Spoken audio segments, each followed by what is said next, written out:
La journée du lundi 23 septembre 2024 n'a pas été de tout repos pour le président de la RAC, Edouard Loko. Il a reçu la visite de 4 délégations au siège de l'institution à Cotonou. Il s'agit des délégations du CNP à Bénin, de l'ODEM, de l'UNAMEL Bénin et de l'Union des animateurs journalistes handicapés visuels du Bénin, avec le Conseil national du patronat de la presse et de l'audiovisuel du Bénin. C'était l'occasion de passer au pays fin plusieurs sujets pour l'amélioration des conditions de travail des entreprises de presse au Bénin. Nous avons été reçus par le président de la haute autorité de l'audiovisuel de la communication, notre institution de régulation, le président Edouard Loko, ce matin. Nous sommes passés pour lui présenter les civilités et en même temps les félicitations pour sa promotion. Une promotion qui est une consécration, comme vous le constatez, dans la corporation, parce que pendant longtemps, il a exercé, il a été ancien président du CNPA, il a été toujours au chevet de cette corporation.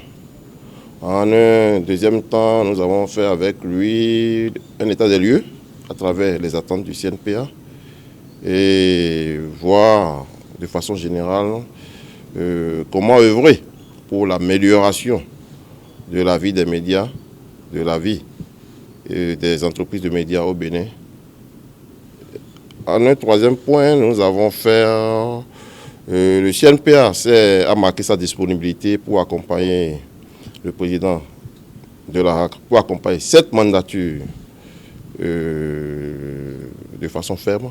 Après le CNPA Bénin, Edouard Loko a reçu le vice-président de l'ODEM et sa délégation. Nous sortons de cette audience très contents. Très contents parce que le président, en tant que journaliste professionnel, en tant qu'ancien président de l'ODEM, et entouré d'anciens présidents de l'ODEM, ça nous a été un boulevard pour parcourir très rapidement et en un clin d'œil les sujets que nous avons abordés. Et quels ont été ces sujets? Aujourd'hui, les questions. Qu'est-ce que c'est que l'ODEM? L'ODEM, nous sommes là pourquoi? Pour le respect de la déontologie, pour le respect de l'éthique dans les médias. Et nous avons des problèmes pour faire exécuter aujourd'hui, pour donner aujourd'hui à l'ODEM, qu'est-ce que je vais dire, les décisions que nous prenons. Il faut que ces décisions soient respectées, il faut que ces décisions soient prises en compte par les confrères, puisque l'ODEM, c'est, comme on le dit, c'est le fétiche des journalistes eux-mêmes. C'est nous-mêmes qui avons érigé ce fétiche-là. C'est nous-mêmes qui avons tracé ce canevas. Nous avons dit, c'est notre Bible. Il faut respecter ce qui est mis.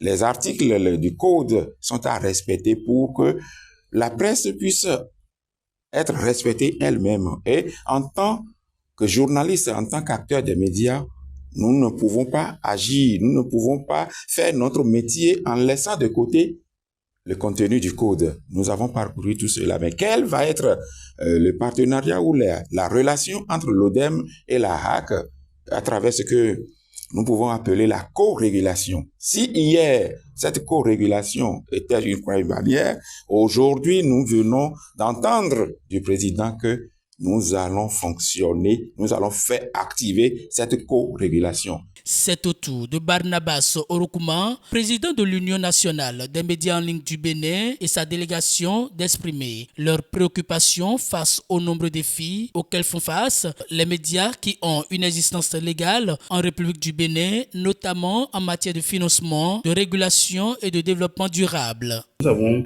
plaidé auprès du président pour que nous ayons droit à des formations de mise à niveau pour les membres de l'UNAMEL.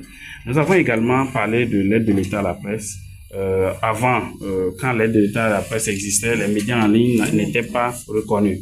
Donc désormais que les médias en ligne sont reconnus, si aide de l'État à la presse il y en aura, il faudra prendre en compte les médias en ligne. Nous avons également parlé de l'accès à Internet qui est notre principal intrant. Nous utilisons l'Internet pour véhiculer l'information et nous avons des problèmes sur le terrain en ce qui concerne la qualité de l'Internet et également l'accès à l'Internet Donc, nous avons plaidé pour que la HAC puisse voir dans quelle mesure échanger avec les fournisseurs d'accès Internet pour que on prévoit peut-être des lignes spécifiques pour les médias en ligne.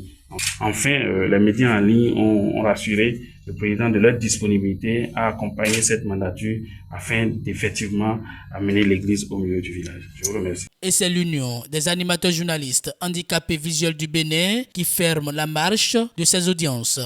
Nous sommes des personnes handicapées visuelles en République du Bénin ici, à intervenir sur quelques chaînes de radio et télévision, mais nos conditions de vie sont encore un peu précaires, je dirais. On a quelques difficultés, et c'est pourquoi nous sommes venus voir le président de la HAC pour voir dans quelle mesure pallier à ces difficultés-là, afin que notre passion ne se transforme pas en une amertume ou en une déception. Mais je puis vous garantir que j'ai la joie au cœur pour avoir échangé avec le président et pour avoir entendu un certain nombre de choses qui me rendent fier, qui me donnent encore l'espoir de continuer ce que j'avais commencé avec mes amis déficients visuels, journalistes. La 7e mandature de la HAC, sous la houlette de Édouard Locaux et ses organisations des acteurs des médias, entendent travailler ensemble pour faire face aux nombreux défis qui s'imposent à la presse béninoise.